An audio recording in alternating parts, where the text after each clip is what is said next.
Welcome to Stays Crunchy and Milk. If you have questions or comments, we have multiple ways we can be reached. Twitter is, of course, the best way for those that need instant gratification, and the show's Twitter feed is at SKiMPod, SKiMPod. Stays Crunchy. For the more patient amongst you, the email address for the show is podcast@stayscrunchyandmilk.com. Crunchy again being spelled with a K. Crunchy. Hey, feel free to give us a call at 216-264-6311. That's 216-264-6311. Stays Crunchy and Milk. We're available by Apple Podcasts, Google Podcasts, Spotify, Stitcher Radio, anywhere fine podcasts are available. And of course, it's the website, stayscrunchyandmilk.com. Please rate, review, subscribe, and share wherever possible, including on YouTube, where we can now be found at Stays Crunchy. And over on Twitch, we're still Stays Crunchy and Milk. Our personal Twitters are Tatum 216, Lunchbox 2099, The Real ODP. And I'm your host, the Internet's Tayrell 713. Stays Crunchy. Stays Crunchy. Stays Crunchy. Stays Crunchy. Stays Crunchy. Stays Crunchy.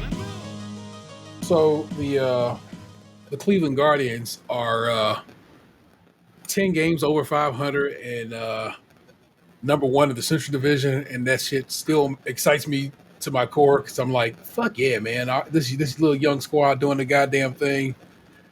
And let me double check. We lost to a very hot Mariners team, so I'm kind of okay with that. Lost 3-1, but I'll gladly accept that particular L because we've been out here doing what we're supposed to do against teams we're supposed to beat, and that has been kind of a delight to me. And I'm gonna be real with y'all right quick, man. I always thought we could never win with that name, that old name. Here we are, winning with the new name, and I'm like, have we shaken that curse? Have we shaken the demon of being fucked up? that would be dope as fuck. Like, I think just like when like New Orleans won the Super Bowl and pretty much after Katrina, I feel like that would be the ultimate comeuppance, like that we did well, that we actually won the championship after changing our name from a disrespectful name. But like I said, like you said, it will be hilarious if we made it into the playoffs, and we're a bit more successful, having changed our name. It would be wild to me if that were to go down. That's all I'm saying. It'd be just like Angels in the outfield. Yeah, I want to give it up to T-Mobile Tuesday for providing me a free year of MLB TV. That's basically how I've been watching and keeping up on these games. And T-Mobile Tuesday is like undercover, like one of the best shits ever. Like every Tuesday, I get 25 cents off gas. Every once in a while, I get a free movie from Redbox, and like free pretzels. There's always some nice little shit in there. I have I fuck with it. AT&T for my TV needs, Yeah. and they have a similar program, but I can never fucking log into that shit. So, Like, I ain't bothered with y'all. Plus y'all ruining the WB. So fuck y'all. WB. But yeah, man, it's an exciting and interesting time in this city for our sports teams. But with the good comes the bad, T, because aren't we notorious right now for not having Mustard ever win the Mustard ketchup and relish race in Cleveland? Like Mustard has been like banned from winning. They sent him down to the minor leagues for a little bit. Oh wow, he's back though. which I found was hilarious to me that you sent a mascot to one of our farm teams, but I'm certain that's because Mustard is a popular character in that. It's all good marketing. I got to give it up to him, man. Some solid. They've done well by those characters. We got I don't know. Have I seen Slider this year? Is Slider still a thing?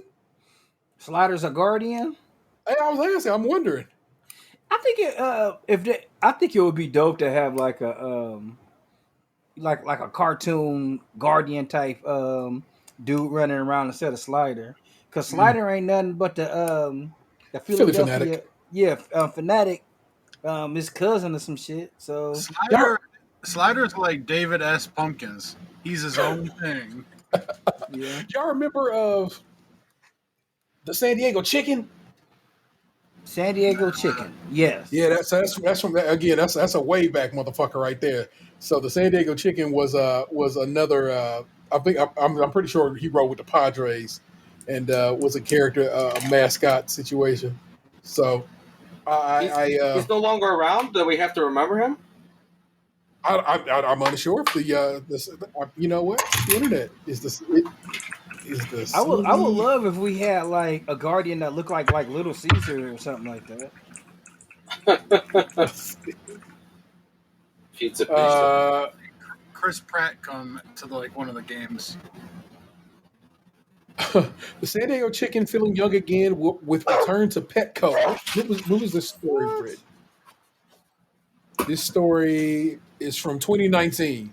Yeah, I think we do have to maybe think of the San Diego Chicken as maybe a thing of the past. He does not appear to be something that's popping like he used to be. So there you go. Sorry, San Diego Chicken. But I do remember the San Diego Chicken was like the Spud McKenzie of chickens. Yeah, he was the cool mascot, man. Baseball is such an interesting sport when it comes to things like that. You know what I'm saying? Like is the Nationals with the guy with the curly mustache and a baseball head? Is that who has that particular mascot? I think that's the. Or is that? I think currently that's the Washington. Is that? Well, that's what I say. Is that the Nationals or is that the Padres? Not the Padres, but is that the Pirates? Is that the Reds? Oh yeah, it is the Reds. Yeah, I forget his name. I remember seeing him at their team shop.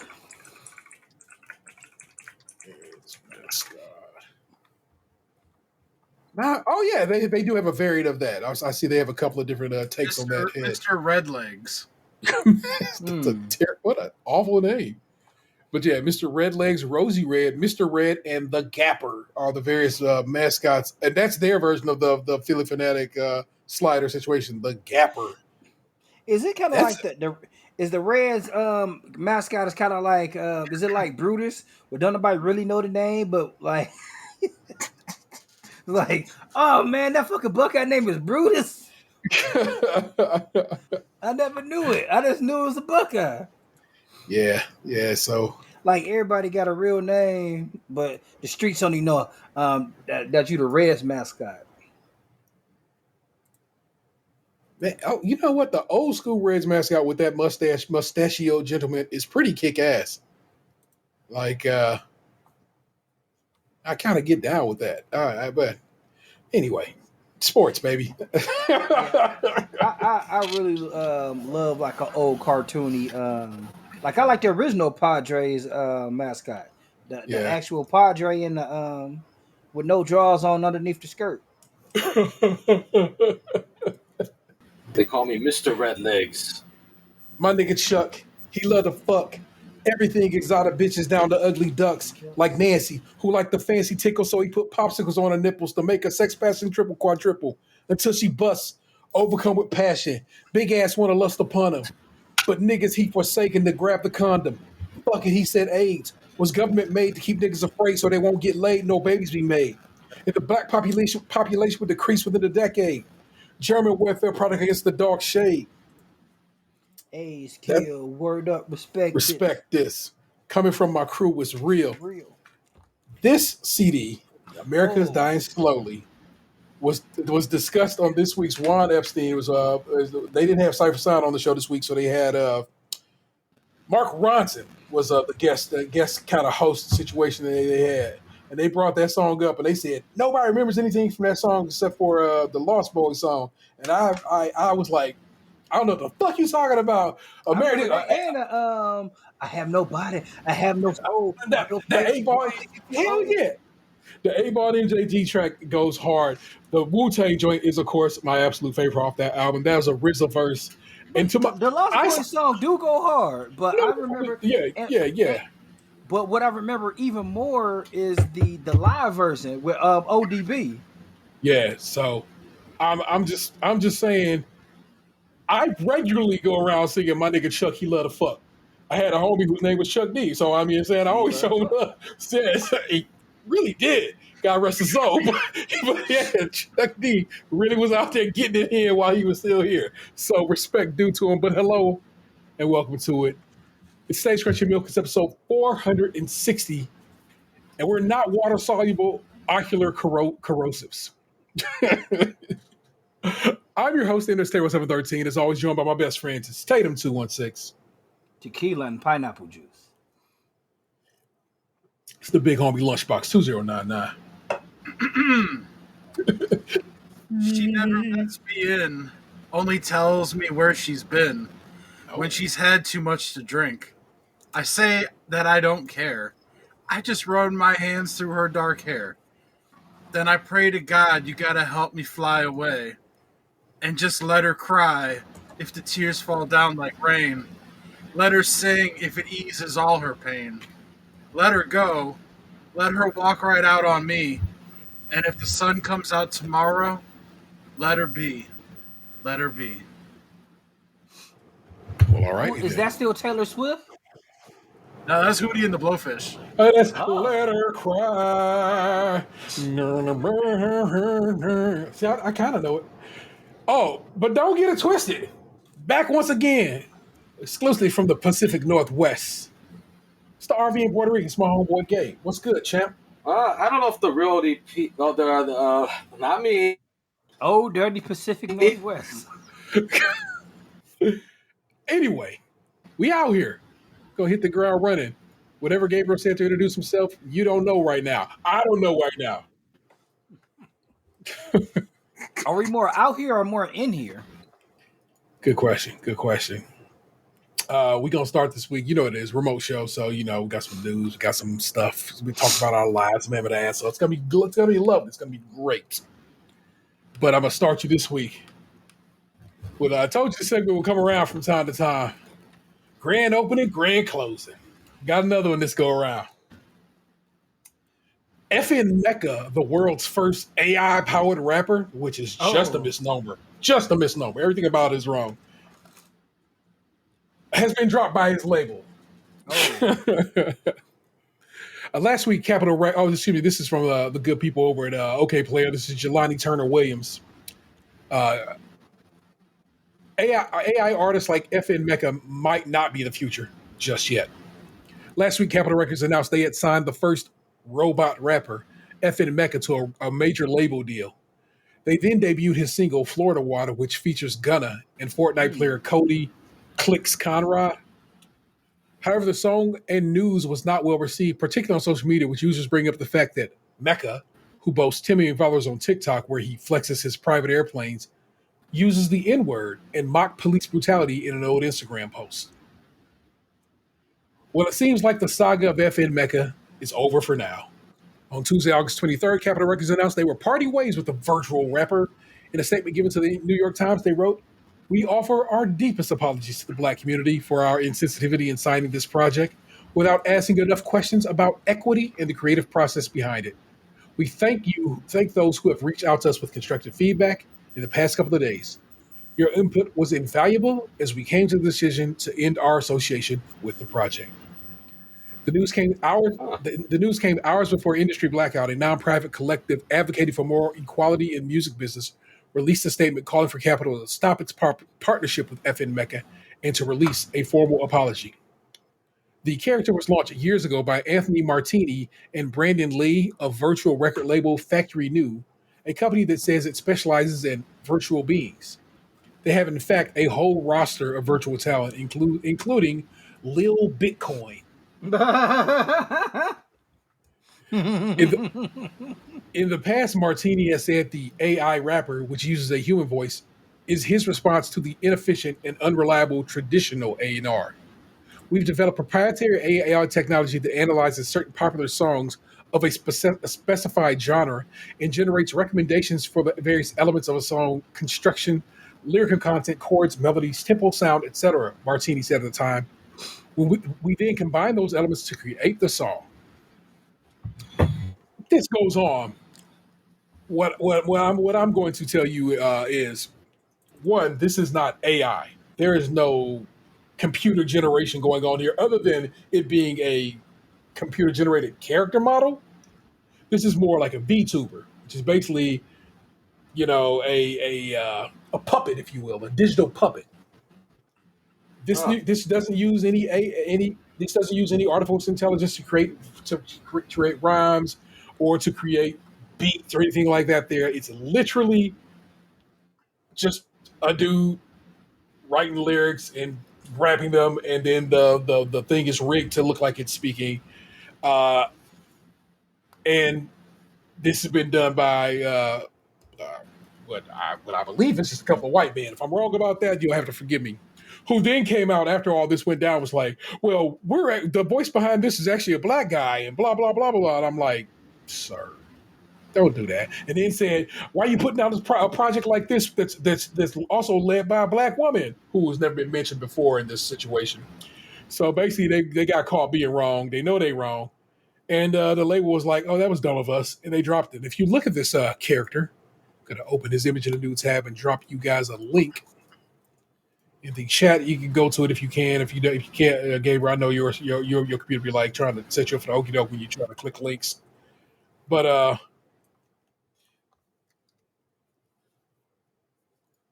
that's what they made this rapper look like. Oh no. And I wish I could find you, gentlemen. Let me see if I can find you a picture of Anthony Martini, who is one of the people who made this AI, as they claim. Get you a good picture of him, and I bet you he'll look a little familiar to you. Is he the Anthony from Opie and Anthony?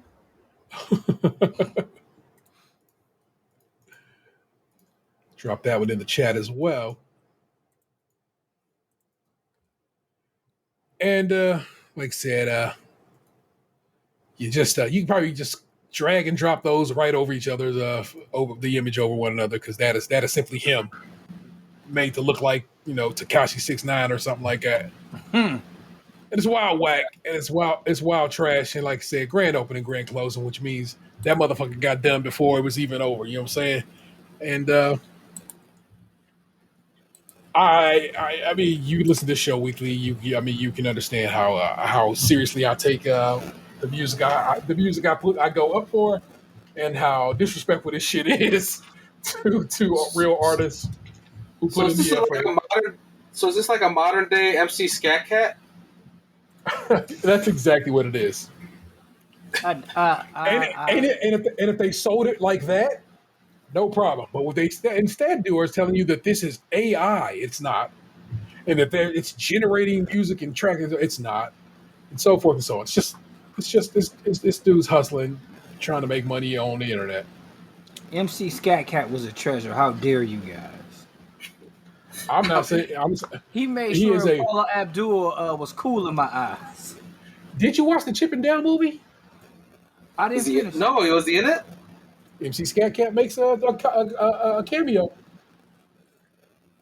Are you drinking out of a beaker?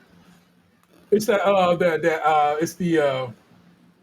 IKEA measuring cup, but it's considerably too thin a glass for me to ever use as my actual measuring cup. So I just use it as a mug. I agree. Excellent. Next up, that's Scat Cat getting work. Yeah, of course. You know what I'm saying? After all these years. And Ugly Sonic. Yeah, that shit is so good. So, the president of these United States, Joseph Robinette Byron, announced Joe Byron, Biden, forgive me in case motherfuckers get upset that I called him Joe Byron. Announced yesterday that he is going to cut, basically forgive about $10,000 worth of student loan debt, and if you were able to take advantage of Pell Grants, basically meaning you was poor back in the day, another $10,000 on top of that. So $20,000 basically off your student loan, and a lot of people were real pumped about it, excited that this is happening, but a lot of motherfuckers yesterday was going hard, talking greasy about it like it was the worst thing ever, and how dare they, and so forth and so on. And then a lot of people I saw kept saying, this is not what he promised. So I want to look and see what he promised. But first, I want to tell you about a fight I got on the internet yesterday about this bullshit. I got real Gabriel. No, real brief. I didn't go too hard, but I did catch a couple of No, not no strays. I caught some direct fire. I hope you die on the way to your daughter's wedding. Is that what you put on? Holy smokes! This woman whose name I won't put out there because it just seems like I'm doxing. But if you follow me, you might have saw this. Wrote crumbs. Why do we keep accepting crumbs? This should not be satisfactory to anyone. We shouldn't sit back saying it's better than nothing. Decisions like this is why we can never advance as a society without big changes. People seem content with crumbs. Now, I didn't respond to this woman, but I did quote seed her, so that's good as a response. You know what I'm saying? So don't get it twisted. I'm not pretending I didn't say some shit, because I did. But I quote tweeted her, and my response was, if I ever start referring to 20 racks as crumbs, do what you need to do to get me right and call my mama on me. That's my response. Not hard like the real ODP goes, but I win a little bit. You could have added the B word in there. No, that's not me. I'm never gonna call a black woman a bitch. Actually, excuse me, this is a Dominican woman, but she could be Afro-Latina, so you know what I'm saying, but whatever. Their response was, if that's what you're pulling out of what I'm saying, I don't know what to tell you, as if I'm a moron. That's what you said. Well, thank you, Gabriel, because guess what I wrote? I mean, it's literally what you wrote, so. And then they sent me a gift that said, which is a Sesame Street gift that says K. And that was it. That was the end of that. That was me setting my foot in the murky waters of real ODPdom. But like I said, I wanted to know what Joe Biden actually said during the campaign. So I went and looked it up. This is from Money, authors Casey Bonds, the editor Caitlin Mohair. And this article is from January 20th, 2022. Why hasn't Joe Biden forgiven all your student loan debt? Short answer, he never promised to. In town halls and tweets across state lines and televised events, President Joe Biden had a consistent message for student loan borrowers while he was campaigning. He was going to help lift the burden of student loans. In fact, offering some student loan forgiveness was a cornerstone of his campaign. Yet the details around what precisely Biden promised on loan forgiveness are often misunderstood, with borrowers frequently taking to social media to complain that their debts haven't yet been wiped out. And now that we're a year into his presidency, debt forgiveness has been absent from both the pandemic relief bill passed in March 2021 and more recent legislative plans backed by the administration. Many are wondering whether borrowers will see widespread loan cancellation under the current administration at all. Here's a look at what Biden actually said he wanted to do and what he has accomplished so far when it comes to providing student loan relief. What Biden promised to do around student loan forgiveness. Progressive Democrats, including Senators Elizabeth Warren, Senate Majority Leader Chuck Schumer, Representative Alexandria Ocasio-Cortez, Representative Ayanna Pressley, have proposed a few ideas for helping student loan borrowers, some of which Biden publicly backed while he was running for president. But Biden has never signed on to the more expansive calls for some progressives to eliminate all student debt or wipe out at least $50,000 per borrower. Instead, he has repeatedly said he's open to canceling up to, guess what, $10,000 in federal student loans per borrower. We should forgive a minimum of $10,000 per person for federal loans, as proposed by Senator Warren and colleagues, Biden tweeted on March 22nd, 2020. Young people and other student debt holders bore the brunt of the last crisis. It shouldn't happen again. And that is where I stopped reading that article. Plenty of article, and if you want to read the rest of it, the link will certainly be in your show notes. But he didn't promise you he's going to get rid of all your student debt. He said he liked Elizabeth Warren's plan. 10K seems about fair to him, and at a minimum.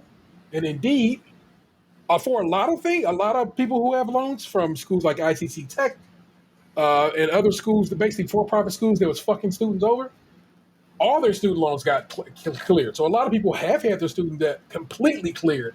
But for the rest of people, myself included, it's 10K at least and up to 20K. Make sure and that's just what's up. So what he promised is what he delivered. And I was already okay with it. But having dug that up out the grave, that made me even more okay with it than I already was. So people bitching and talking all that shit that he promised more and so forth and so on. Well, you're wrong. You're absolutely wrong. Not just a little wrong, but all the way fucking wrong. And it's cool. You can be mad, but it doesn't change uh, what was stated and so forth and so on. So there you go. 20 racks off my student debt. I'll take it because it's 20 racks that I didn't have. So cool beans. You know what I'm saying? Put some respect on it. It's nothing to sneeze Those at. beans are so cool. You could put them on a new Taco Bell creation. Which you can afford because now you got $10,000 less to pay towards student loans. Oh, here, I'll flip you even more. So, just in case you didn't know this, it's actually more to it than that. He also made it a point to change the way student loan repayment is calculated. So that means your what they call, I guess, disposable, not whatever income. He actually made it so it's less than it's lower. So now you only have to pay 5% as opposed to 10%. So that already is going to make your payment go lower. And then there's something else to it where if you are making within 225% of the national poverty line, you don't have to pay it all. Just basically, you know what I'm saying? There's nothing. Now this is all by executive order, which means somebody gonna get mad and try to take the Supremes, and that's gonna probably be an issue. But for right now, not bad. It means student loan repayment should become much more affordable for everyone, for nearly everyone who has federally backed loans, and I think that's all right. There's one thing like I truly from the bottom of my heart despise about this country is that when things come up that is good for us or things that we should applaud, a majority, I mean not a majority of people, but a good amount of people are like, you know, why do we need free healthcare? Or or why shouldn't we have a level playing field, or why shouldn't we have good things? Like, I was listening to a podcast where they were talking about like we're the only country in the world like when you need antibiotics, you got to get a prescription. Like, it blows my mind how backwards we are. I oftentimes say it, and if you my people on the show right now, or you the listeners think I'm off, please let a motherfucker know. We're wildly young, and I think people forget how young we are as a nation. And young people fuck up. Young beings fuck up. I would like to not. I hear what you're saying, but I disagree with your idea. Young people have the good ideas.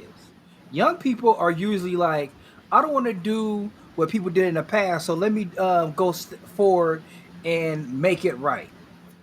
Man, we are. I don't want to put the youngness on us like that. Like, I just feel like we see what other countries do and be like, no, fuck that. We rather have people pay. Like, young people have good ideas. Young people are what drives America forward. Like this, I don't know what's wrong with us. Well, I mean, we stole the land we live on. We built it by enslaving up people and making other people work for pittance. It's like we were shitty from the word go. We were shitty from the word go. I mean, it seemed like a lot of other countries use slavery a tad. Like, okay, we like, I only do slavery on the weekends, baby. But we were just like, we built our foundation on it, and the fact that we're literally trying to erase that fact, like, no, we ain't do that shit. It's crazy, but I don't know. Yeah, so I just it's not that I chuckle it off, whatever. I just know I know oddly enough, old girls yelling about crumbs. Yeah. Kind of, it's honest at least in that we oftentimes do have to accept what we what we get. But that's something I'm aware of as a person who's been in this country for my whole goddamn life. Sometimes it takes forever to get a little bit because, like I said, this is a giant boat. It don't just turn on a dime. It has to start. You got to start spinning that wheel a little early to start getting the rest of it to start moving. I felt like that was the right argument, the wrong the right sentiment, wrong argument. Correct. Go Like on. we do always just pinch off a little bit of right. That happens way too much in this country. Like way too much. But this is one of the things where it's just like not this time. That seemed like you had that argument in your back pocket waiting for something. Yeah. Just waiting. It was like, but not this time. Like, chill a little bit. Yeah. It was pretty hilarious. I sent to y'all earlier in Box had I probably around the same time Boxer retweeted, so it was actually kind of ships in the night that the White House today was just like not every, but many Republican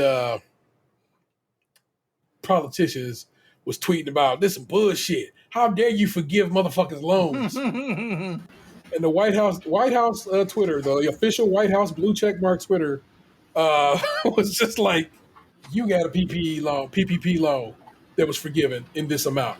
Oh, you had a PPP loan that was forgiven in this amount, and you had a PPP loan that was forgiven in this amount. It was on fire, and it made me chuckle so hard because it's like, how It's dumb. not like Oprah. Basically, so for years you've had people say, man, the Democrats need to get a little fire in their belly. Because we always try to play nice. And yesterday and today seemed it was some fiery belly showing up, and I really do I respect the fuck out of it, man. You know what I'm saying?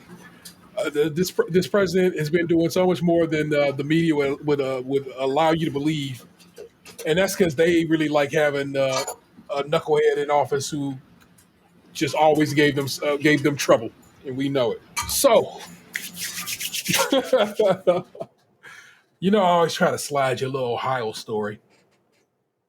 So listen to this one closely and I'll get you there. Couple accused by black firefighter says their Juneteenth party wasn't racist, but wife admits to blatantly racist tweets. A Rochester, New York couple who a black firefighter accused of throwing a racist pool party this summer, mocking the Juneteenth holiday said Tuesday that the party was intended to ridicule liberal politicians, but wasn't bigoted.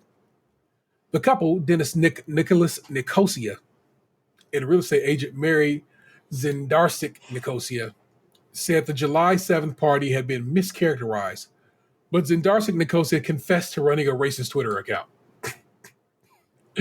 According to a legal notice filed by firefighter Jarrett Jones, the Nicosia's party featured a display mocking the Juneteenth holiday, which celebrates the end of slavery in the 19th century, with Juneteenth flags displayed over buckets of fried chicken.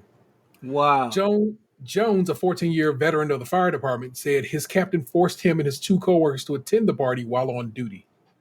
He filed a notice of claim against the city of Rochester and the fire department, seeking at least $3 million for emotional distress and at least $1 million in compensatory damages. The fire captain, Jeffrey Krury, Kryywy, I'm sorry, I don't know how to pronounce that, was suspended by the department and later retired before termination proceedings began. CBS affiliate WRLC TV reported. The Nicosian said Tuesday at a news conference with their attorney, Corey Hogan, that the party was anti-liberal, not anti-Juneteenth. Hogan showed an invitation to describe the party as a liberal smashing splish splash pool party. Zendarsik Nicosia said the fried chicken was not meant as a racist trope, but was simply a convenient food choice. Zendarsik Nicosia did admit to running an anonymous Twitter account that posted racist images and content, but denied being racist. I have made blatantly racist comments under that persona, she said. The culture of Twitter operates that way. If you give an opportunity to someone, you're not. If it gives you an opportunity to be someone, you're not. So she's the Kevin Durant of being racist? She apologized to the African American community and other people in the community that I have hurt or offended by the account. Nicosia said he has lost patience at his dental practice because of the allegations of racism. We were tried and convicted on social media in a false narrative that was created, he said. Nicosia issued a statement earlier this month announcing that he had agreed to resign from the Highland Hospital Board of Directors. Asked about the news conference, Jones' attorneys Nate McMurray said that Nicosia had confirmed the substance of Jones's notice of claim while additionally admitting to the Twitter account.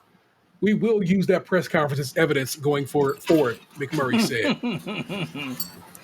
And I know you're like, T, man, that happened in Rochester, New York. What the hell that's got to do with Cleveland? Well, allow me to click share, and I'm going to share my screen with my homies, and you should hear. You put racist comments. How can we believe that the buckets of fried chicken, the Juneteenth cups and flag, as well as other racial stereotypes, including the Hennessy, you had no clue about if, again, you're pushing racist comments on a parody Twitter account? I'm not going to really speak to my parody Twitter account, and I can see where you can try to link the two. I think that Corey covered the stereotypical things at the party. I grew up in East Cleveland. I'm aware of the perception of KFC. Was that the reason it was in my home? No, it's an easy meal. So that's all I can really say. I mean, it was not. I think we do have to speak more to this parody account, even though the comments... I'm not going to speak to my parody account. So, but you're pushing racist comments on a parody account. I've made my apologies. Okay. You made racist comments on this parody account. Mm-hmm. How are those, and we've heard from Doctor as well, that you claim you aren't racist but are pushing racist comments. How does that, can you break up the difference for me, I guess? Let me start, and then Mary can talk. Just so it's clear, the claim that was filed had nothing to do with her Twitter account. This claim was filed based upon what existed at the party and what took place that day.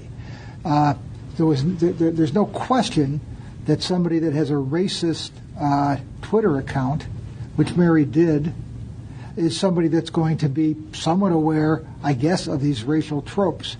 No question about that. But the manner in which the party was conducted and the way in which they've led their lives is not consistent with this party being racist. No question. If you look at her Twitter account, yep, that's racist. Not right, wrong. Never can. There's no justification for it, in my mind. Isn't that part of the way, though, that not they, but Mary lived her life? That's How the do you point. Separate the two, I think, is what.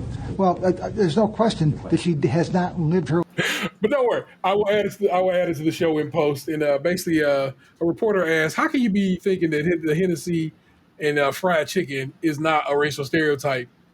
And the lady goes, "Look, I'm not going to talk about this parody Twitter account, but I mean, I grew up in East Cleveland, so I do understand." And I was just like, "Bitch, what?" So this lady came up, I guess, apparently in East Cleveland, Ohio. If you don't know where East Cleveland, Ohio is located, it is a suburb of the city of Cleveland, and it is. That's where it's located in relation to Cleveland. I don't feel like it has a lot of white people, but I guess there could be some white people who live there, and or used to. yeah, for sure. So maybe that's just what it is. So I had to chuckle at it, man. Like I said, I'll definitely, it'll be in the show when you listen to it. And in fact, here I will send it to our Twitter group chat. Okay. And Gabriel, I will text it to your phone so that way you can hear it yourself and be just as stunned as I was. But that's what made that an Ohio story. These dumb fucking racist motherfuckers who had the audacity, the caucasity to swear that they're not racist when she ran a racist Twitter account that I'll also put in the old group chat there. So you can kind of see what some of the examples of what this now taken down Twitter account was tweeting out. And One, it was already racist. It was racist just because of what you're doing. You're making Juneteenth and fried chicken and all that, blah, blah, blah. Yes, chicken is delicious and we can all put some respect on chicken's name. But you put chicken and Hennessy and Juneteenth flags all over the place, we know what you're doing. You're not as Why's your smart as you wife just think. having a Juneteenth party anyway? Yeah. So I do have a Twitter parody account that operates under a veil of a persona. I have made blatantly racist comments under the persona. Well, lady, I'm pretty sure making blatantly racist comments makes you a racist. Am I wrong? Am I wrong on that one? Not wrong. Well, it's like this. Correct. I don't You're not know. from East Cleveland, No, so you no, really you're not wrong. Can't speak on it. Oh my God! I think I ruined my Wi-Fi. Stays in Holy East shit. Cleveland. Why do you say that? I dropped the water, and now it won't turn on. I'm hooked up to my phone's hotspot right now. Oh fuck! Oh, this is bad. All right, don't mind me. Anyway, do I sound better because I have some thoughts on this? You do sound better. So hey, okay, good. So I discussed this with my wife, and she's one. She likes to give people the benefit of the doubt. Two, she has like a white perspective on this, and she really thought these people, like,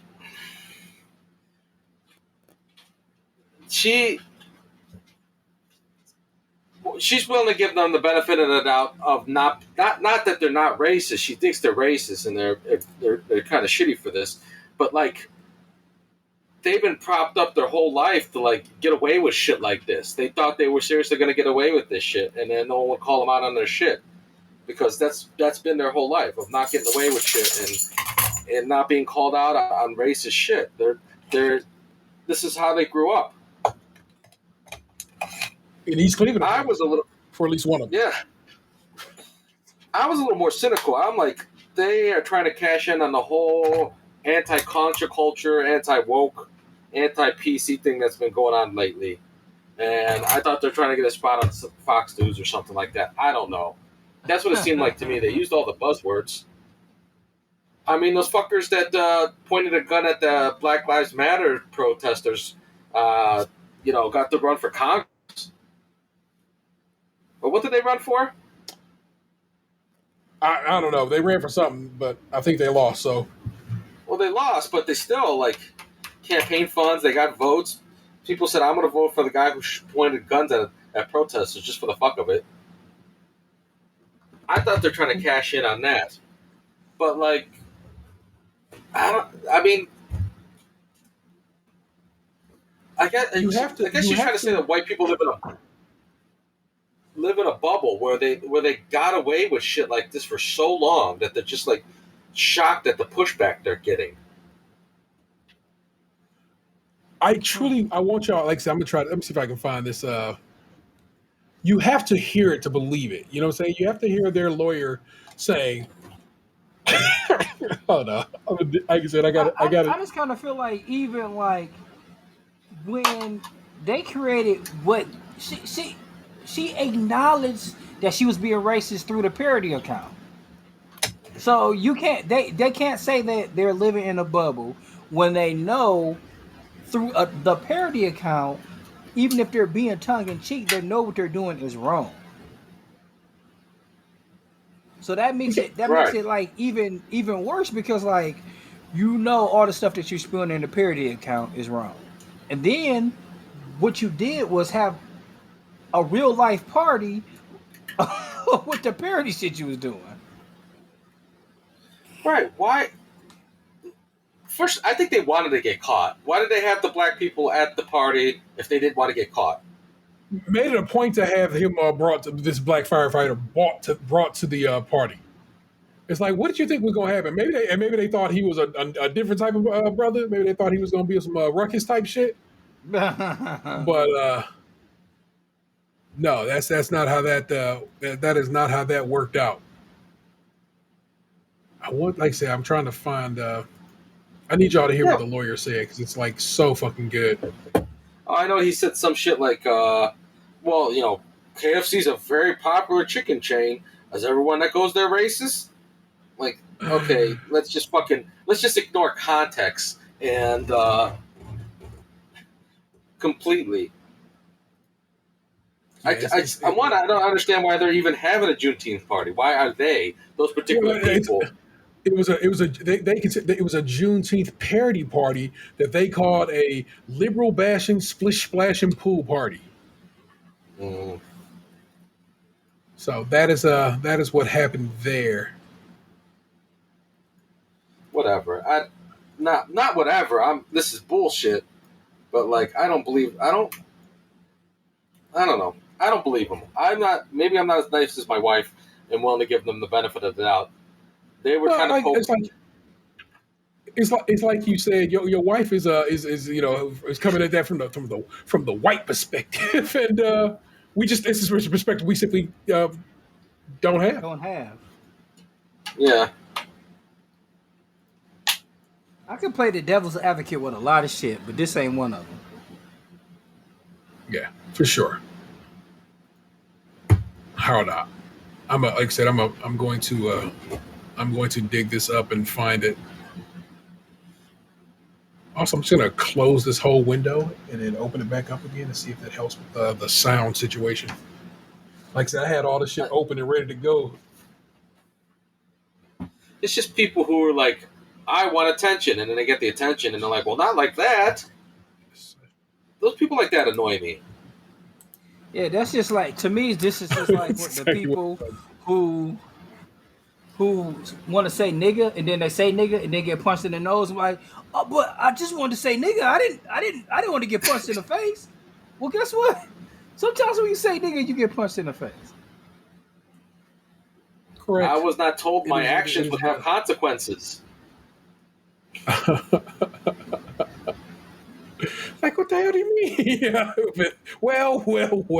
If it isn't the consequences of my own actions, it's so fucking good. Oh my god. Mary and Dr. Nicholas Nicosia walked into a hotel conference room with their attorney 2 weeks ago. They were named in a lawsuit by firefighter Jared Jones, who says he was compelled to go to the party by his captain. The lawsuit alleges the party mocked the Juneteenth holiday and included racist tropes like fried chicken. The allegations of this narrative caused my family almost unbearable pain. Our children are being attacked on social media. White tears. Cancer culture can be cruel. It took me 32 years to build my reputation. Less than people to destroy it. Here is the entrance to the backyard. Attorney Corey Hogan showed photos of the Nicosia house. You will see that this event was a political event. There is absolutely no racism anywhere. But the photos of Donald Trump and tables, a Juneteenth poster, and cornhole game were actually staged last week to depict what the party looked like. It was recreated. I asked the clients to set it up so that I have an accurate understanding of what was where. Mr. Hogan, can you share actual pictures of the party? I don't have any. I don't know that there were any. I will find out. Mary, were there pictures, actual pictures of the party? I didn't have any.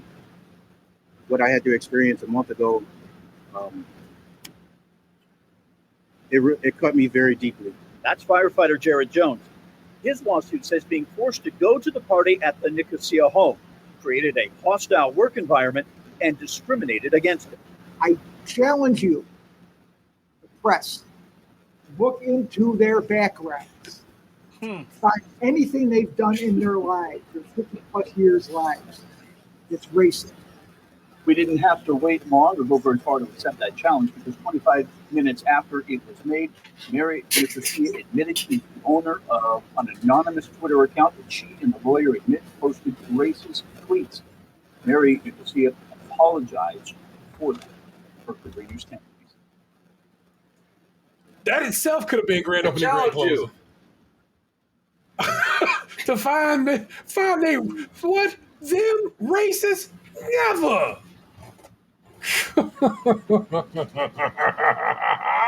There you go, people. That was our news for the week. Like I said, I will. if you were listening to this live, you'd be like, "This is chaos." By the time you get it, it's going to be a well chopped together show. I mean, a little bit of a story, and you'll never know that it took us this long to have it all come out. Oh my gosh! But Ant Man, what's been going on with you this week, bro? Well, not a whole lot. This week, I was thinking that this episode is gonna come out.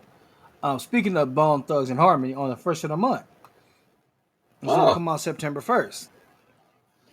But I am a part of the Cleveland Public Schools, and I accidentally thought it was gonna be October 1st for some reason. And I had come up with a slight bit called "This Day in History," October 1st, and October 1st was a banger. But unfortunately, okay, it's not October 1st; it's September 1st. So I had to go back like, oh, mistakes man, were made. September 1st, not much of a banger. It's okay, just not like October 1st to me. All right, so this day in history for September 1st starts off with a bit of sad news. In 1914, the last passenger pigeon died in the Cincinnati Zoo. Yeah. R.I.P. Did the pigeon have a name? Not that I know of. I didn't go that far. I was too broken up by the news. Like one thing I've gone on many deep dives ever since I was a little kid.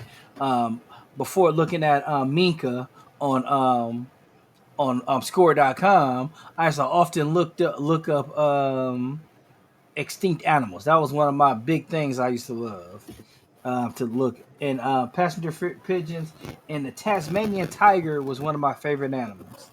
Do you hear about how they're trying to bring that back? Through mixing broccoli and broccoli and cauliflower together, they could do that. They might as well bring back a Tasmanian tiger. Yeah, that's actually a story that is relatively recent. So I'm gonna look up Tasmanian tiger. I'll let you know. Keep going. So, in 1952, Ernest Hemingway brought out The Old Man in the Sea, or Old Man in the Sea. In 1972, of September 1st, Bobby Fischer beat Boris Spassky to become the world chess champion. Like I said, September 1st wasn't much of a banger like October 1st, but I got a couple different September 1st births. Boxcar Willie was born in 1931. Conway Twitty was born in 1933. Lily Tomlin, Barry Gibb, Al Green, Gloria Stefan, and Carl Tarts Boo, Chanel West Coast, all born on September 1st of different years. See, that was pretty short. Now and I was expecting more banter because lunch was still on at that point.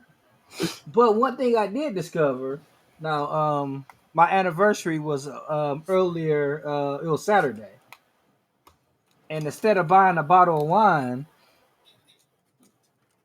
I bought a bottle of tequila because tequila is healthier for you.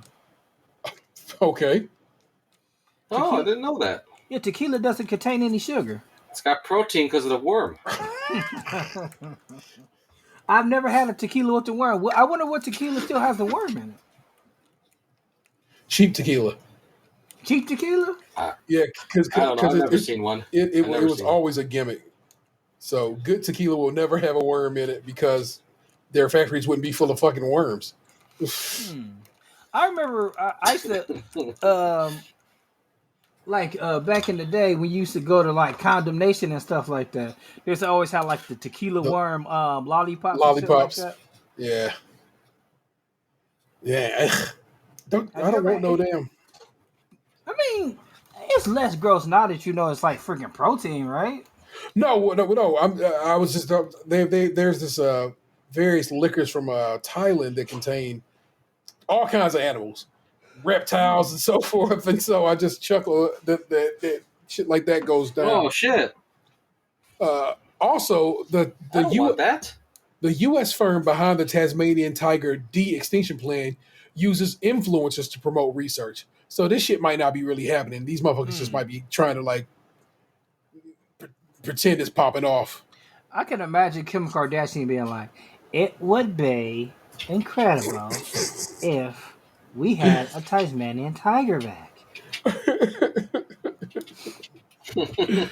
So yeah, so that I thought I'd catch you up on that particular situation. Yeah, my lifelong dream is I want to go to over in the UK so I can see a dodo bird.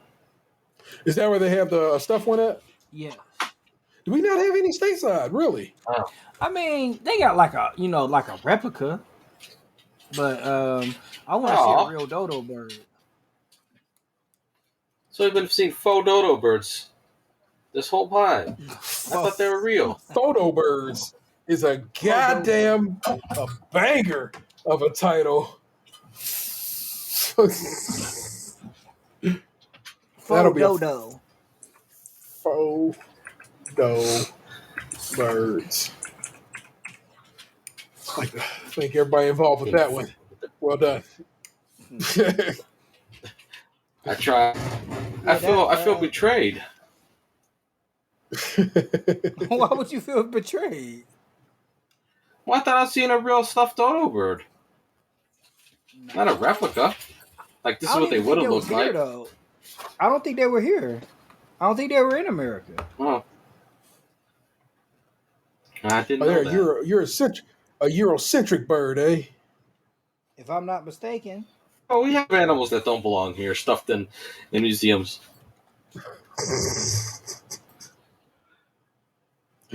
Oh shit! This animal don't belong here. What kind of bullshit is that? Apparently, all over the world, not funny at all. We're suffering from great droughts, and like these various lake beds and rivers are drying up, and they keep discovering shit underneath them. And recently, they discovered some dinosaur footprints, and I was like, God damn, that's wild. That shit got to be dry as fuck for you to discover some dinosaur tracks. Yeah, and has been covered for. Well, of course, we are just, of course, ruining the planet because we're morons and we know no better. So, Captain Planet tried to tell us. There's like burn bans everywhere we go around our parts. Like you can't have a fire anywhere. Yeah, and I'm burn down the whole state. I'm perfectly okay with that. Yeah. So. Try to fetch Pharaoh's wife. Boom, boom. Let me turn down. But I'm sorry. Anyway, you know what I'm saying? Well, that's what's up, man. Have we? Yeah. Anything else? We put some lipstick on that pig. We can keep going. Fair enough. You know what I'm saying? Box's computer Gabe bought him a listener, so you get no more Daniel this week. I'm glad you got what you got, and we love and respect him for his time on the show this week. And Hootie and the Blowfish, those Hootie and the Blowfish lyrics really tickled my fancy. So I don't want computers to come out. I thought mine might be the one. Sorry. I'm sorry. You're making this face when I talk. It was wild. I said, all the computers to crap out. Yeah, I said out of all the computers to crap out during this podcast. Yeah, so I don't think Box is well. I know his computer has never given up the ghost like that. So that's just that was a wild one. But Gabriel, man, what's been going on with you this week? Oh shit! This has been pretty much a stay-at-home week. The kids have been losing their shit a lot lately, though. They're not being nice to each other, and I wish I was a better parent. So I'd have a solution to that, but Is that truly how that functions, you think? Well, they should be shitty to each other. They should love each other. They're siblings. That takes Sure. a while. You can love your sibling and still just cause chaos. That's just how I know. You know this. What the hell? What are you talking? Yeah, I know. Yeah. Speaking as someone who hasn't, never mind. I'm not going to put my business out there. See, not that. That's not what I was talking about, sir. How dare you? I just meant in general in life. You have picked on your little sister, who always has revenge now by telling you about all kinds of wild shit on this very show. So I thought she was going to be back for shit I said on the show, like the whole, trying to do that while I was driving one day. Because I confessed that. I confessed that, and she came back with some shit. The next episode, so she's trying to get me back. It came up organically. Well, that's what your talking about Jack. Said.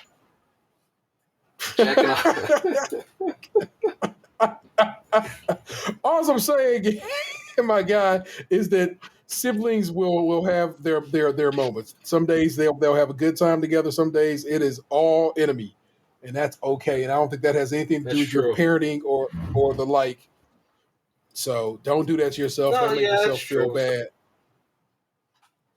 Sometimes you just need a reset. Like, okay, kids, let's reset. Let's go do something different than what we're doing right now. But not much going on. I have something for the entertainment section for once, but that's about it. I'll get to that when I get to that. We would like to see Mount St. Helens soon, which is not an extinct volcano, but a dormant one, so it may go off. I actually found a pretty interesting TikTok regarding that, and I sent it to your wife. I don't know if she got it, but regarding volcanology in general, but in particular, talking, how people always talking about at any moment Yellowstone could go down, and then the lady was like, "That's some horse shit. Don't be worried about Yellowstone. Yellowstone ain't a problem." Oh. And I was like, "Cool, good to know. Good to know Yellowstone ain't no time soon gonna be taking us out, if at all." So, yeah, we'll probably. I don't know. It's not set to happen for years and years.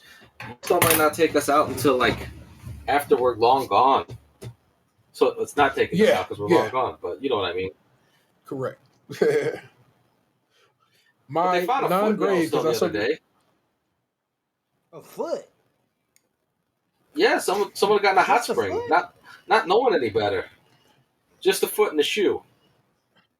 What do you mean they don't know no better? I could have sworn you told me there was warnings posted everywhere around that park saying don't do that shit. It's I don't know. It's probably. I don't know how to explain people's actions because there's been so much in the news lately about bison goring people, and I still saw a bunch of people get out and said, "I'm going to get next to this bison." Haven't you been following the news like the rest of us? Were they, dentists from Rochester color?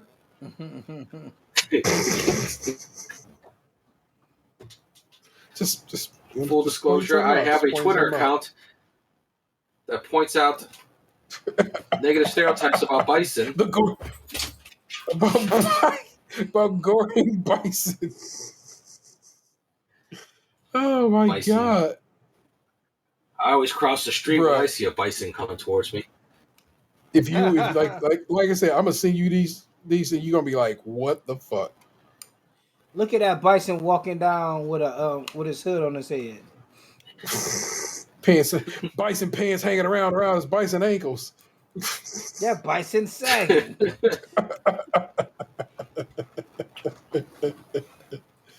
Oh shit. Well, what? Okay, so the hope is to get to Mount St. Helens over sooner than later. So that'll be a fun. The kids will probably ruin it somehow. I want you to know I edited. I'm going to open it up so I can say this with a specificity. Jump over over to. I know we sent you like 4 chaotic episodes with the kids, and it was just madness. And these are my mixed episodes. I currently have 1, 2, 3, 4, 5, 6, and also a 7th that I hadn't edited yet. And actually, I need to edit it because it turns out where it belongs in the situation is after the 2 candy episodes. So I gotta edit. I gotta rename the ones I have because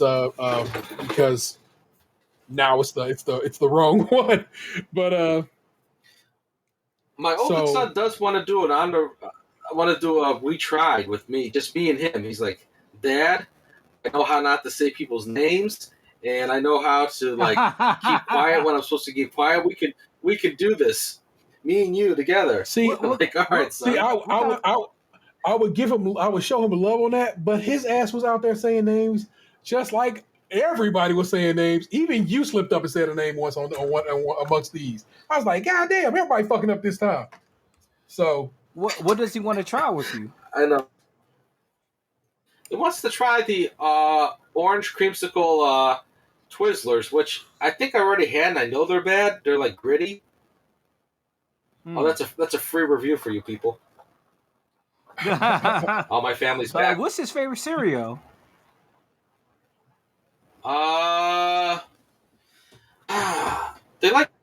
We like the Panda Puffs and the Gorilla Munch and all that shit. So that's our cereals that we like to eat. Y'all are so crunchy. Okay, so they're back. They are back. Damn it! It's so much earlier than they were supposed to be. So what would be the regular version of Gorilla Crunch? I'm sorry, what'd you say, Ant? I was asking him, Gabe, what would be the original version of like a Gorilla Crunch? Like Berry Kicks or something? I thought the Gorilla Crunch is basically like peanut butter puffs. Or Kicks, just in general. And he put himself back on mute and started talking. But he might be talking to his family. Yeah, I'm pretty sure he is Gorilla Munch. I'm gonna click on Also, they changed like the animal that's on the front of Gorilla Munch. It's not that soulful gorilla anymore. It's like it's a whack ass like picture of like a baby gorilla, and I'm like, yeah, whatever. Yes, I've seen that. Yeah, that shit is really just Kicks Corn Puffs. It's just organic, which is just the most horseshit of advertising of nonsense. But yeah, man, the old soulful gorilla really meant something to you, man. I just liked it. I like that dude's swag. I don't really eat too many organic things because I learned a long time ago that you're legally allowed to have a certain amount of human poop in your organic food. So I was just like, organic's not for me. Well, yeah, especially with all this E. coli going around right now. Oh, thank you. So, word to Gorilla Munch. Well, I mean, Gabriel's family just showed up, so it's gonna be some in and out for my man's. So that means it's up to me, and I don't really have a lot this week because I didn't really have it popping this week. I did start. We can go we can go straight to entertainment. Oh, for sure. Well, I'm just gonna give you a little something. Jesus, man. Okay. Sorry. Just roll over your bands. I was not trying to do that. I thought you had nothing. I officially started in a new department at work yesterday, and so far everybody seems fine. It seems to be everybody seems cool. I'll just leave it at that, and I won't delve into too deep into that situation because I don't want to come off and say something jacked up. But tomorrow, my family and I are heading down to Virginia. We're going to go visit my big sister, my mom, and my brother who are going to be there. We're going to celebrate my brother's 50th birthday come Saturday of this week. But that also, I know that seems weird, but that means that my birthday is in 10 days because my brother's birthday is 10 days before mine, meaning my parents had some kind of fuck season that they got down with. Was 9 months before your birthday?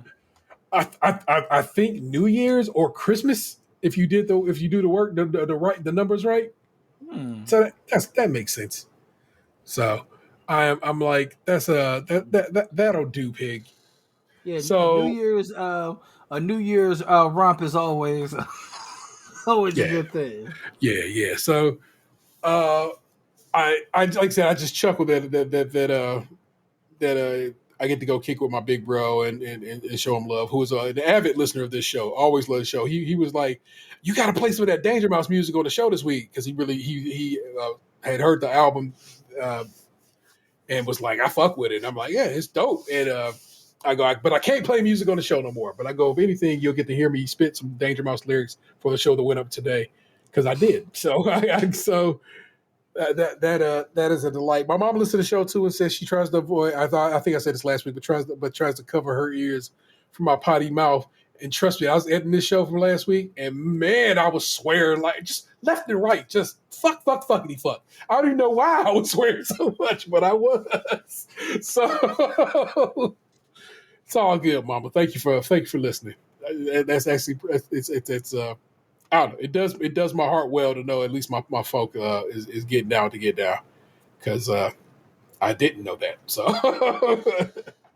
but that's what's up, man. Head to the VA tomorrow, man. We'll hope to get there in a discreet order. Oh, yeah. This is. I told Box about this earlier before we got on, but I am currently under a bit of a COVID scare.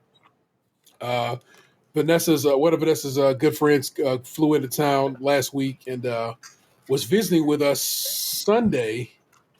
Got back home Wednesday in the general area where Gabe is right now. That's where they stay, and tested positive for COVID. And so now we got to be on COVID watch. And I've tested the last 2 days, and so far no COVID. And wow, she just said that name out loud on the show, so I will definitely have to try to edit that out. But are you using the test strips we got free from work? Yeah, indeed I am. And we're gonna all test tomorrow before we hit the road. So I just want to make sure that we are all good to go. And so hopefully all is well. And we are COVID free. I don't feel well. I don't have any symptoms or anything like that there. But just said we want to make sure that we have taken precautions as necessary. You know what I'm saying? So that's what's been going on in T's world. And no, that's the wrong order. Why does entertainment feel so off for you to be saying? It's because it's like you've leapt ahead like 3 stages. I'm like, no, sir. Oh. We got stuff. Yeah, we got other stuff to do before entertainment. How funny that I muted him just as he was talking. And that is what we do, is we head on down to the main streets of Reddit, and we visit the subreddit, Am I the Asshole? Where I read you some of these things. We discuss if these people are indeed assholes, and that's what we do. First up, am I the asshole for arranging my late brother's funeral according to his wishes and breaking my grandma's heart? Am I the asshole for arranging my late brother's funeral according to his wishes and breaking my grandma's heart? My female 26, older brother 38, died last week. It does say we have huge, extremely religious family, while my brother was an atheist. And because of that, he was considered to be a disgrace, and I was the only family member he remained in touch with. He left a will in which he stated I was to be the one responsible for planning his funeral using the money he has left me. Now, I think I should also add that I'm living in a Catholic country. Even though a lot of young people tend to stray from religion these days, there's still a pressure, especially from family, regarding funeral traditions. As I said before, my brother was an atheist, though, so I arranged everything accordingly. There was no prayer vigil the night before the funeral, no requiem mass, and no priest. I asked for a celebrant instead of a master of ceremonies. I'm not sure how it's called in English. I'm sorry. Who delivered a eulogy written by my brother's girlfriend. She didn't want to deliver a speech herself because they were not married and had a kid together. Therefore, she was afraid of our religious family's reaction. I thought I did the right thing by honoring my late brother's wishes regarding his burial, but my grandparents had a complete meltdown upon arriving and learning about the lack of a traditional Catholic ceremony. You see, my grandma turned 91 this year. So when she started crying about my brother not being granted eternal redemption and going to hell for not being blessed by a priest, Our parents decided to take her home in case it took a toll on her health. I was called the disgrace for breaking my grandma's heart by our family. Everyone knew my brother was an atheist, but according to my family, I should have done what everyone is doing in my country, which means disregarding someone's faith, or lack of it, and arranging the funeral according to Catholic traditions. I'm sitting on this for a few days now. My grandma's health has greatly deteriorated, and I'm to blame for it. My late brother's girlfriend thanked me for listening to his last wish, but at the same time, I'm made out to be Satan personified for the same thing. I really need to hear if I'm an asshole for my own conscience. Is this person an asshole for doing what was asked of them, even willed to be done by them? So legally, how does that hold on? I don't know, but would you consider this person an asshole? Country. Fair enough. No. Of course not. And this is almost on the border of Anthony Rule number 13. If you know you're not an asshole and you ask if you're an asshole, you're an asshole. The only reason I'm leaning away from that is because this person is English as a second language, obviously. Yeah. And hell, it might be English as a third, fourth, fifth language, depending on what country they're from. So I feel like they may not be fully aware if they are an asshole. And sometimes too, family can make you question like what you got going on and like your beliefs and whatnot, you know. Yeah. They're telling her she's killing her grandmother. Yeah, that shit cracked me up. I was just thinking like, man, I'm betting those other 90 years is what made you almost die, not this. But, correct. I mean, I just kind of feel like, no, they're not an asshole. I mean, was she spry 91? I don't think spry and 91 go hand in hand. I don't know, man. I saw some videos the other day online of some grandmas and grandpas jumping into a pool off a diving board. So, yeah. Oh my gosh. You're as young as you feel. That's true. Hey, grandmother can't jump off a diving board anymore, thanks to you. All of Reddit seems to think this person is not the asshole, and I will sign off with just that. They're not the asshole. And I'm sure your brothers, wherever they are in the universe, grateful for your doing right by them. I would like to think that brother is Star-Lord now. Yeah, let's go with that. That would end up being funnier than you think it would be, because Anthony. I want you to know that. But next up, am I the asshole for showing up skinny to my best friend's birthday party? Oh. For context, I, 16 female, have a best friend, Sarah, 16 female. We have known each other for 14 years now and pretty much grew up together. We always went to the same school and went into the same exact classes. Sarah was always popular. She was always every boy's crush. Every boy would tell her how beautiful her body was. That's gross. We both thought that was really fucked up. Oh, good, okay. Anyway, they were right, though. She had the perfect amount of curves, but still overall skinny. I, on the other hand, was never really popular. In fact, I got bullied so much that I had to change schools last year. I was bullied for being the fat friend. Sarah knew that, but she still went on to say stuff like, I am so fat, nobody wants me next to me. She even said that she was anorexic and flexed with it. Back then, I believed her. I really thought she had anorexia since she made it to her personality. So after I changed schools, I lost about 35 kilograms. For comparison, I used to be 5'8", 176 centimeters, and 198 pounds/90 kilograms. And now I'm around 121/55 kilograms. Sarah, on the other hand, is also 5'8", 176 centimeters, and 143 pounds/65 kilograms. I am not proud about the way I lost the weight, but it is what it is. It took me a few months to lose that much weight. In that few months, I didn't see Sarah. We only texted or FaceTime. So the day comes and it's her birthday. She invited me the day before the big party to celebrate with her close family only. Her mother opens the door for me and her jaw drop. She had never seen me that skinny or skinnier than her own daughter, ever, as I always was heavier than Sarah. She started to give me compliments and couldn't stop talking about how good I looked. Now that you're skinny, her dad also joined the conversation, and Sarah didn't like that. I got to admit that I also felt uncomfortable with this situation and tried to change the conversation many times. Sarah was pissed the whole day, and I want you to know this child spelled whole, Hole, which just made me chuckle. And after I went home, I received text messages from her saying that I was selfish and an asshole for stealing her big day. Whoa. And how I don't feel bad about her having anorexia. I don't think that's true. I didn't mention my weight loss and even tried to change the conversation.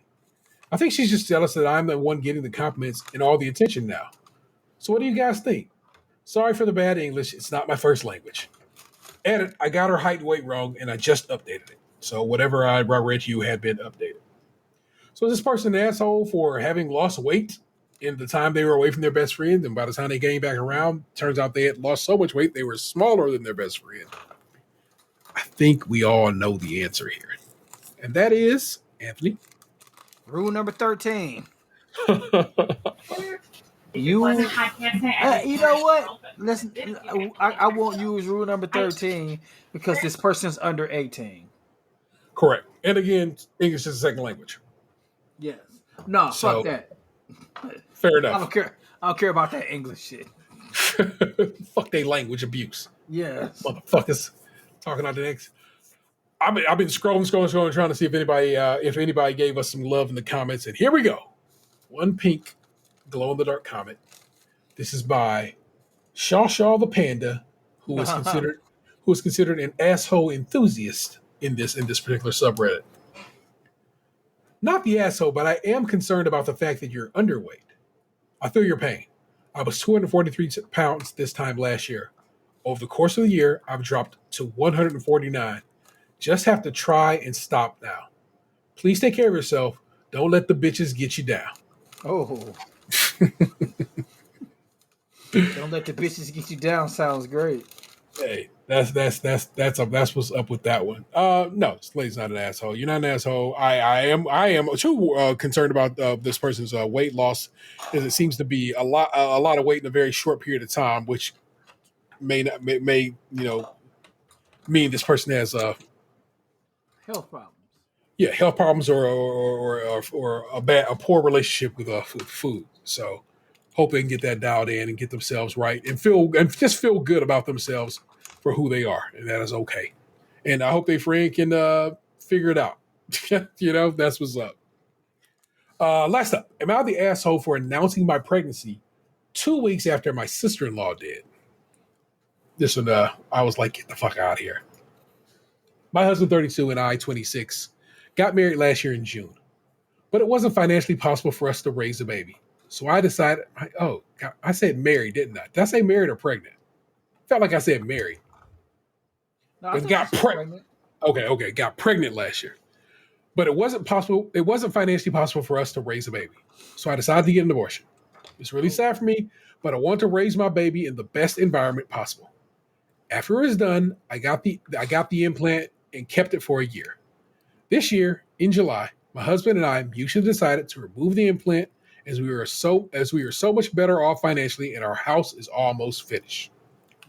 It took 2 months for me to get pregnant, and we were so ecstatic when we found out, and my husband had to tell his mom. But my brother-in-law was there too. When my husband called, so he knows, and by default, then my sister-in-law knows too. The thing is, my husband and I knew 4 weeks ago that my sister-in-law was pregnant because she kind of did it behind my brother-in-law's back. She went off the pill without telling him, and my brother-in-law was planning on moving back with his bum until they reconciled, which they did. Well, because sister-in-law and brother-in-law knew, I decided just to tell everybody. Because it's better that they know I'm pregnant from us rather than from a third party. But sister-in-law is out telling everybody I'm a copier, and I tried to be her. And I got pregnant on purpose to upstage her. So Reddit, am I the asshole? No, but your sister-in-law certainly is. I don't. I will never understand somebody. Somebody already. So I would never understand somebody trying to shit on someone else's joy because they too have had some joy. Having joy is a great thing. Yeah, that's enough joy to go and around. it can be shared. Yeah, it certainly is, especially in a world where it's just so oftentimes seems like there is not. When there is an overabundance of joy, then let us all celebrate that and have a good time with it. Yeah, it can be pregnancy buddies. Yeah, I mean, if they're so inclined, but I would definitely not kick with that chick after that shit. Fuck that. No. I like this comment, not the asshole. It sounds like she's insecure because of the instability and possible deception in her own relationship. Don't give her the oxygen. Stop talking to her. Don't share anything about the baby with her. Just keep it to yourself for a while. Everyone else will think she's bonkers and won't even bother really. Listen to what she said. I know it's hurtful to you, but people will very quickly forget what she said and won't trust her anyway. Good advice. Correct. So, there you go. You've had some of the assholes. Again, they're always in the show notes at this point. So if you want to click them and read them yourself, they should be right there for you to enjoy. In the realm of it, we do. You know what I'm saying? We're wrapping it up now. We talk about what we've watched, read, played, so forth and so on this week. And I got a short list. And so in the realm of entertainment this week, I began and at this point have now gotten to a point where I cannot go any further. Jetpack Joyride 2 came out last week as we was doing this show. Jetpack Joyride is a game that's been out for 10 years, and I promise you I've been playing it all those 10 years. Play it all the time. Just can't help myself. It's always on my phone. Still, the original is always on my phone. And then they announced the sequel was coming out for Apple Arcade, and I was like, sweet, because it means no ads, and it means you don't have to spend any money for like in-game items and stuff like that. Everything just kind of comes to you if it's an Apple Arcade game. And I can't technically say I've beaten Jetpack Joyride, but I'm at the point where they need to update the game if I'm going to go any further, because I have played all the maps currently available in Jetpack Joyride 2. And I have most of the achievements in that game already as well. Guess what? I really, really fuck with Jetpack Joyride still after all these years. Still playing Fortnite, of course, and it's still a banger. That Dragon Ball Z event has been proving quite the fun thus far. Watch some more Sandman, and oddly enough, last week they announced that they had added an extra episode that they made a two-parter to Sandman. They had actually filmed some extra stuff, and they got to announce it after the fact, and I thought that's pretty dope that they got to sneak out some more Sandman. Really good show. Neil Gaiman is a really good writer, and I would tell you to a certain extent, if you have not on Netflix, Sandman, really, really a good time. I read another Christopher Moore book. This time it was A Dirty Job, which is a really fun Christopher Moore book. And I have the sequel in my phone right now, and I'll probably listen to it or start listening tomorrow on my drive to Virginia. So that is what I've done in the realm of entertainment this week. And what about you? So I watched Licorice Pizza, but I will put that on the back burner until T watches it to talk about that movie, because I want T's reaction to it. I started Only Murderers in Our Building, season 1 on Hulu. It has a second season it's either out or coming out, so I'm interested in now because the basis of the show is kind of interesting. How it starts, they all were listening to the same podcast, which is kind of interesting. A murder mystery podcast. Also, I started season 4 of Selena Plus Chef, which Selena Gomez is also in Only Murders in the Building, but that's not the reason I started watching it. I watched. Matter of fact, right before I jumped on Rap Shit, still watching that. The last episode for the season is next week, which will be the day the show comes out.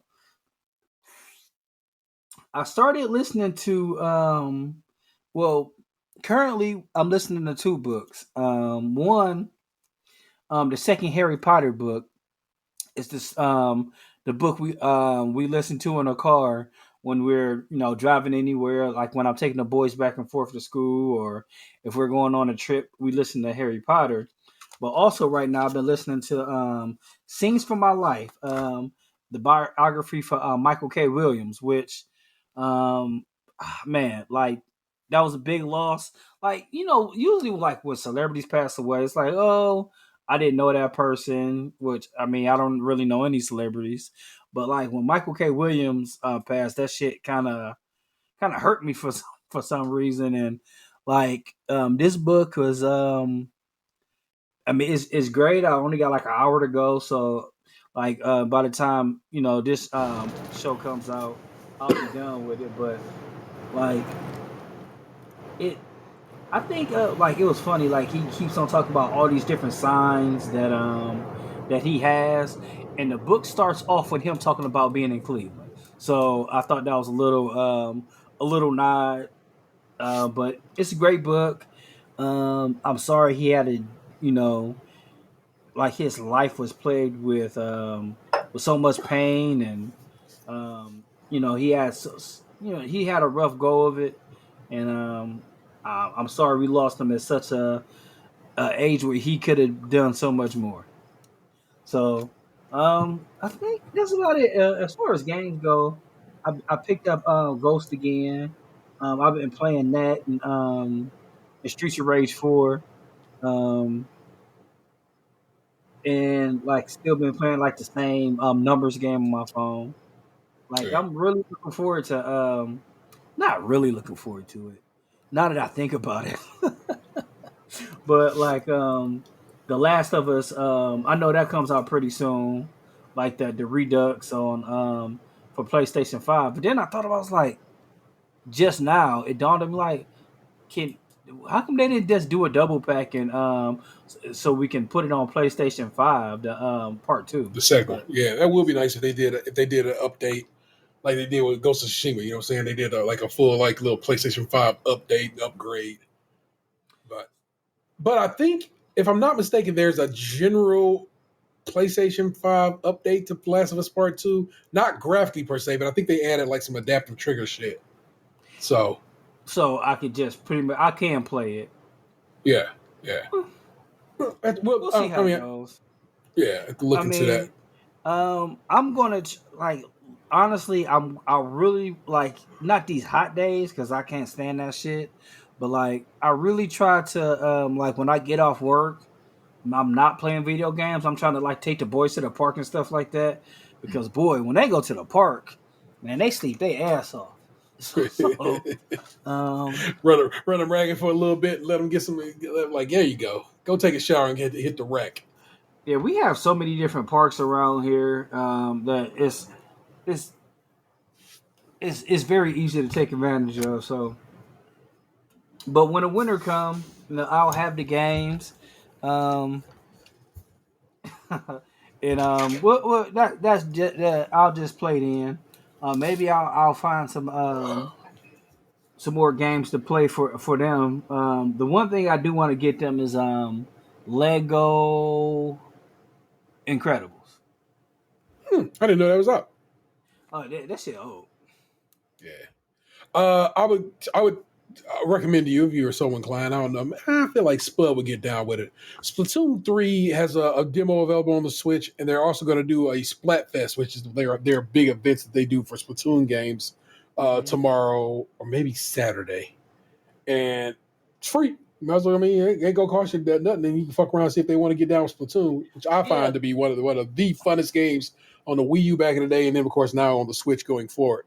So I was like, Emery really messed with like the Splatoon girl is on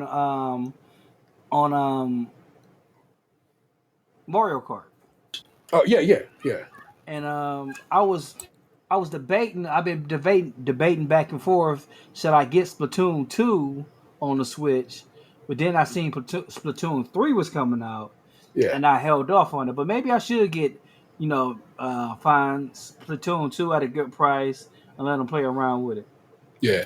Well, like I said, the demo for 3 is up, and then, like I said, they're gonna get you have their Splatfest, which is like I said, they're just like their events they do, and they're always super fun. And so I'm pretty hyped about it, and trust me, I'm being in Virginia with my Switch playing goddamn Splatfest. Because I tried back in the day to never miss a Splatfest. It was always so fun. And they used to have these dumb things. They basically be like, all right, it's ketchup versus mayo this week. What team are you on? And you go and choose. And you get a T-shirt that said what team you chose in the game and stuff. It's just a delight, man. I'm very excited to play some more Splatoon, man. Gabe, what did you do in the realm of entertainment? Okay. We watched the whole season of Moon Knight today. The whole season, all 6 episodes. Oh, wow. I need to watch that, man. Swear. It was pretty good. My daughter, who was a big Marvel head, she kept asking me to reach out to you to get your thoughts and your input on things. I'm like, I don't know. Terrell's never mentioned to me that he's they call you Uncle T. Uncle T never mentioned to you mentioned to me that he watched Moon Knight. I'm supposed to. I want to, and I simply just have not come around to it. It came out at a weird time for me, whatever the fuck I was doing or watching. So I will watch it. They're filming season 2 right now. They're already are together working, doing some stuff really? on it. So that I'm was glad. still up in the air. No, they like the who is that? That's Oscar Isaac, right? Mm-hmm. Yeah, Oscar Isaac and the director tweeted out some stuff about while they were literally in Egypt, if I'm not mistaken. And they're like, "What are you guys doing in Egypt?" They go, "What do you think we're doing in Egypt? Season 2, baby," or something to that effect. So that is actually in the midst of production right now. So that's good. I'm glad. If you assuming you enjoyed it and you get more of it, there you go. I did enjoy it. My daughter and my wife were confused. They thought it was confusing. It was a bit confusing. There's some things, but I know a little bit about the character being, having dissociative identity disorder. So some of the things I was expecting. I never seen it before, but they kept asking me, and I'm like, well, from what I know from the character, he's blacking out because another personality's taking over his body. Ah, cool. I thought it was well done. I get down with that. Oscar Isaac acted his ass off in it. I think he got nominated for an Emmy. I'm not sure. Yeah, it's darker than your usual MCU fare. No matter what he does. Yeah, he's a hell of an actor. So I go for my man's anyway, man. If you watch Dune, he was damn good in that new Dune movie, and I'm not even a huge I'm not really oh Dune, I love it, but that movie is really good, man. So, and I'll gladly take some more, assuming WB don't fuck it up and makes it. Yeah, I mean, yeah. But I mean, Moon Knight was always a Marvel Knights character, so they always are dark, But I haven't been playing any video games, but I've been going back and forth about getting Stray for my daughter because she kind of wants it, and she thinks all our video games are boy oriented. All the main characters are boys and everything. I'm like, well, I mean, in the Marvel Avengers, you can play girls, but they ruined that. Oh, the boy scratched it. Did you know? No, I did not know. So they can't play Marvel Avengers anymore. Lego Avengers anymore because it's scratched. How interesting! I don't think the kids ever scratched a game. But I don't know, man. Like I said, that's why you're a better parent than me. No, I'm a gamer, and so what immediately I think became clear to Xander and Lee for that matter was bruh, grab it out here and don't put your finger here. You know what I'm saying? So we all in this house we handle disc a specific way, and it's funny when I watch them go take a game out or something like that, and they do it just like I do, the way I have to hold a disc in my hand, and they do exactly like me. So I just laugh if they do that dumb shit that I do because. Just random, you know what I'm saying? It's not dumb. It's perfect, right? I mean, but it's also you don't catch games. It's hilarious to me. It's hilarious to me that they do what I do. You know what I'm saying? In that regard, so it's just funny to me. That's all I'm saying. And you are correct. I don't think I've ever had a scratched up video game Respect due to it. May I they- never. they- But also, at this point, they grown. You know what I'm saying? Kids, they better not scratch the shit. Yeah. They really like that Marvel Lego Avengers. That was it was you get to play for a lot of characters except I guess no Spider-Man because of a lot of Marvel characters, but no Spider-Man or X-Men in it because it was like based on Ultron and a few other Marvel movie properties, but like it's Lego, so it's got the humor and the building shit. Yeah, While we you're- got several the stands in the video game. PS4 collection for that. Oh, okay. Well, I was gonna say, Gabe, man, whilst y'all are in the general area, if ever you get the opportunity to hit up Pink Gorilla, it's a video game shop that's up there. Yeah, it's a video game shop up there, famous for having just old school shit, just like in stock and so forth. I think that'd be a cool a place to visit. You know what I'm saying? You can kind of get a look at some older stuff and be like, oh, hey, look at this. Your dad used to play this and blah, blah, blah. You know what I'm saying? And also, just because if you were there, that means you can tell what they got. You know what I'm saying? So that seems pretty kick-ass. And how bad is the scratch and where is it scratched at? Is it scratched on the paint on one side or is it scratched underneath? I haven't really looked at it myself yet, so I just took my daughter's word for it, and I haven't had a chance to bust it out and take a look. With the move and everything, we haven't even set up the video games with the move, so no video games lately. Well, if you get a chance, just check it. You know, who knows? Like I said, if it's not scratched on the paint, it's probably something fixable. You know? Yeah, might be able to just clean it off. Yeah, for sure. I've heard nothing but good. I've heard nothing but good things about Stray. My man Fowler said it was a 7 in his opinion, but he's a bit of he's a harsher critic, and also kids, man, they'll play them shits. Plus, I think it's like $25. That's not too pricey. So, Oh, it's only $25. Yeah, I feel like that's a player priced situation there. Let's look up Stray. SKiM. And let's go to the old PlayStation Store. $29.99, so it's $30. Forgive me. That's not bad. No, I don't think so. Speaking of my daughter would enjoy PlayStation, playing as a stray cat. They announced today that they're raising the price of the PlayStation 5 all over the world except for the United States, oddly enough.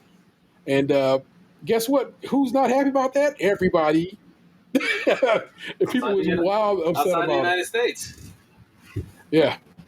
So and look, at some point, I get it. I guess you're gonna let the rest of the world carry that weight, but it's not going.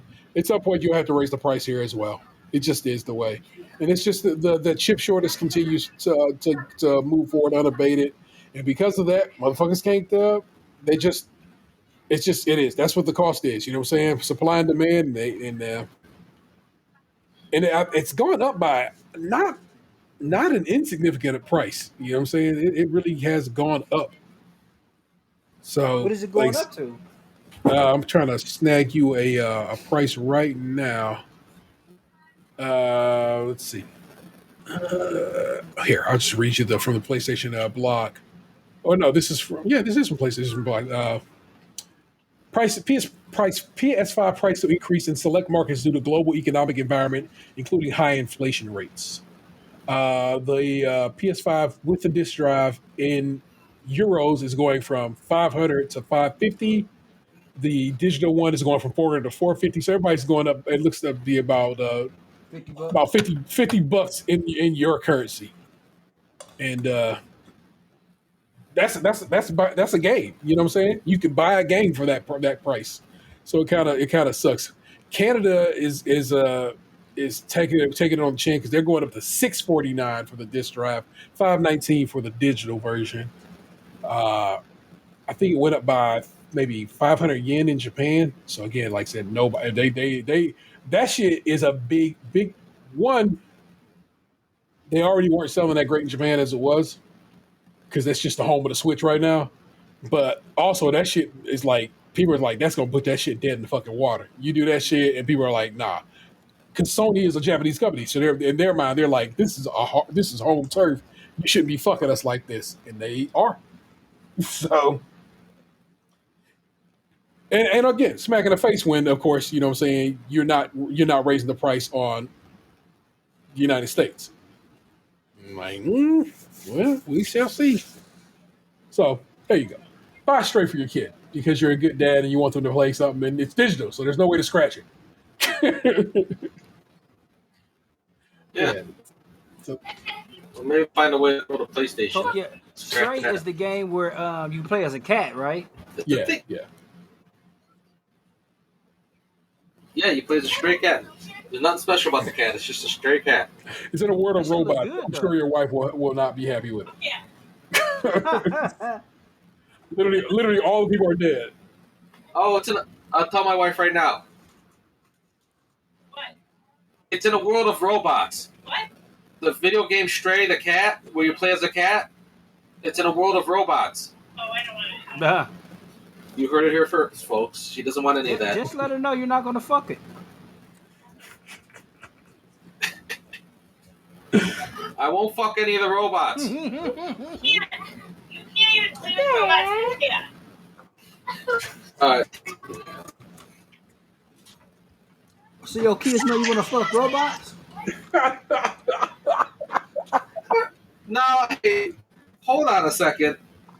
I never said that I wanted to fuck robots. I just said I would get in a lot of trouble if I did fuck a robot. Better not fuck a robot. Was that your daughter? I better not fuck a robot. That was my wife. Holy smokes. Oh my god. All right. Yeah, there you go. I don't need a robot showing up. I'm late. It has to be yours. Oh my god. Stop it, Gabe. It's really uncomfortable. You talking to the robot? I have my Jimmy on extra tight. Anyway, that was a show. When the robot's cousin comes to my house. Stop! What the robot cousin got to say though? You never seen Menace to Society? I'm sorry, what? Menace to Society. Oh shit, no, I actually don't. You never No, seen I actually have never seen Menace. I listen to the soundtrack a lot, but I never actually seen Menace. How funny. I had my Jimmy on extra tight. Anywho, please rate, review, subscribe, and share the show wherever possible. Share being the most apt thing I need you to do. Hustle my show on the streets, people. Go out there and be like, yo, this Stage Krunchy Milk shit is hitting. And you should listen to it. Because I said so. Subscribe to our YouTube. Just wherever we are, subscribe to us. YouTube, Twitch, Twitter, Instagram, all them shits. Just, you know what I'm saying? Get on that. I actually did make a tweet for the show this week, even though I said I wasn't going to do it no more last week. But I got on and took care of it this week. So there you go. So go retweet that. If you want to support the show financially, got a few bucks starts our way. Join us over on Patreon where members at the $5 and above tier get extra content each month and early access to new shows. Like I said, I got 7, 8 on the roads ready to rip and roar, one of which I definitely need to put out probably before I go out of town. Will that happen? We'll see. On the road. Yeah, for sure.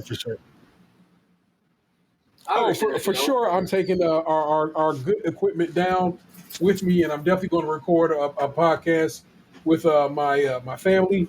Like I said, the last time I was down there with my mom on my mom's 70th birthday, which is a few years back, we definitely did that, and it was a good time. So I'm taking the good equipment down with us.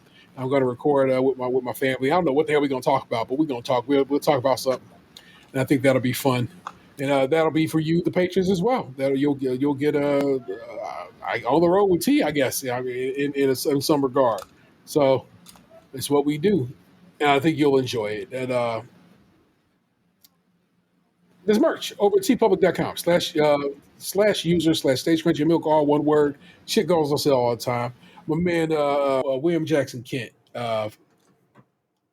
just posted a picture the other day on Twitter and tagged the show on it of him wearing his SKiM shirt, and he got the SKiM shirt that's the stamp that my version of that shirt was immediately ruined.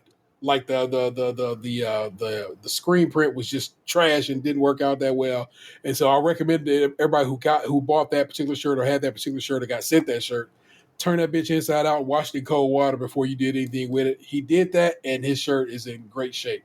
So that particular print, just it's I don't know. I'm not trying to knock T Public on that, but whatever. But it just did turn out well. I'm currently wearing a podcast T-shirt that I forgot I owned. I was in my closet the other day. I was like, oh shit, I do own that in blue. So I also own it in white. But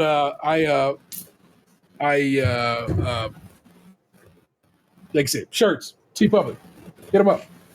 Get in with the get down.